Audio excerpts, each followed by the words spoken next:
Good morning, ma'am. Good morning. Ma'am, last video la pregnancy hemoglobin பத்தி பார்த்தோம்.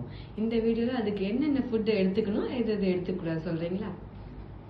ரொம்ப கரெக்டான கேள்வி. முக்கியமா ரொம்ப ஈஸியா நம்மளுக்கு முருங்கைக்கீரை தான் நம்ம எல்லா இடத்துலயும் கிடைக்குது. அந்த முருங்கைக்கீரையில அவ்வளோ இரும்பு சத்து இருக்கு.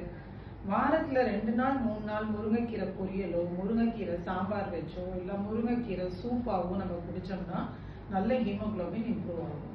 அதே மாதிரி இன்னும் வெஜிடேரியன்ஸுக்கு சொல்லணும்னா நிறைய காய்கறி கீரைகள் எல்லாம் சாப்பிடலாம். ஜாகரிஸ் வெள்ளம் சேர்த்த பொருள் எல்லாம் நிறைய உங்களுக்கு அயர்ன் இருக்கு. ஸோ இதெல்லாம் உங்க ஹீமோகுளோபினை நல்லா இம்ப்ரூவ் பண்ணும்.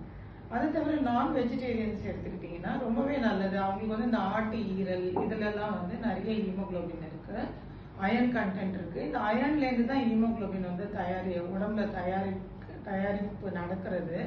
அதனால இந்த மாதிரி இரும்பு சத்து நிறைய இருக்கிற காய்கறிகளையும் நான் வெஜிடேரியன் ஃபுட்ஸும் சாப்பிட்டீங்கன்னா ரொம்ப நல்லது. இதை தவிர டேட்ஸ் எல்லாம் ரொம்ப விலை ஜாஸ்தி, நிறைய பேர் சொல்றது தெரியுது.